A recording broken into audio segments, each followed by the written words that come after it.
Hello and welcome to the Insights and Motivation YouTube podcast. Yes, this is an AI-generated content, but remember, there was a human at the beginning of it, creating and curating this material with care and purpose. I request you, dear listener, to step aside from any bias and listen to the message itself. Take the message, not the messenger. That is the key. The same is true for the rest of the playlists and podcasts on this channel, each designed to inspire thought, dialogue, and transformation. Now let me begin the podcast. Checks, balances, and power sharing in schools. One of the cornerstones of democracy is the idea that power must be distributed, not concentrated. History shows us that unchecked authority leads to abuse, rigidity, and disengagement. The same truth applies within schools. A school that centralizes all power in the hands of administrators or teachers may function with order, but it risks suffocating the very spirit of education. By contrast, a school that practices checks, balances, and power sharing creates a vibrant culture where trust, collaboration, and accountability flourish. Why is this principle necessary? Because students, like all human beings, respond to fairness. When they see that power is not absolute but balanced by systems of review and accountability, they are more likely to respect authority and engage constructively.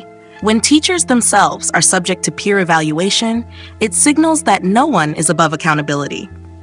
In such an environment, rules are not commands from above, but shared agreements binding the entire community.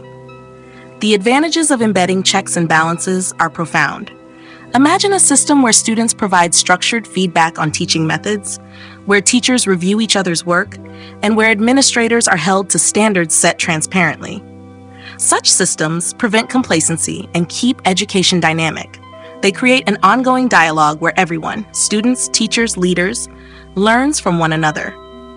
This is how schools evolve and adapt instead of stagnating. Sadly, many schools still resist this principle.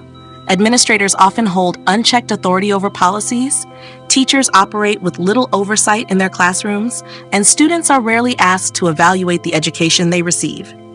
The result is predictably one-sided. Decisions are made top-down, feedback loops are ignored, and innovation is stifled.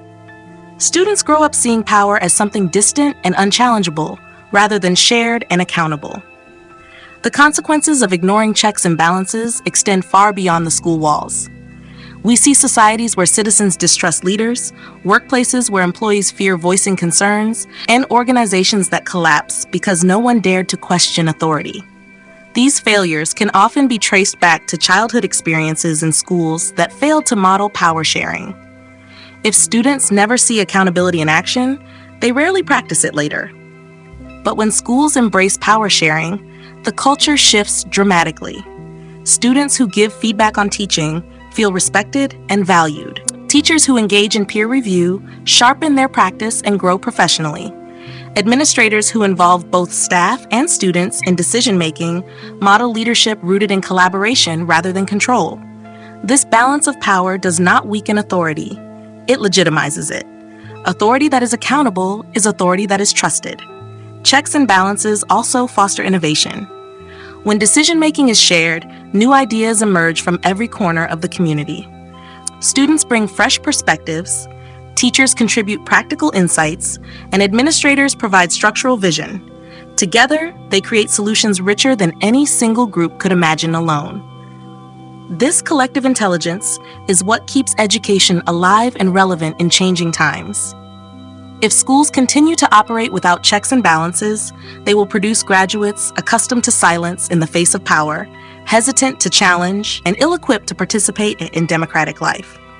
But if they adopt this principle sincerely, they will cultivate generations who value accountability, who respect authority without fearing it, and who understand that true leadership is shared, not imposed.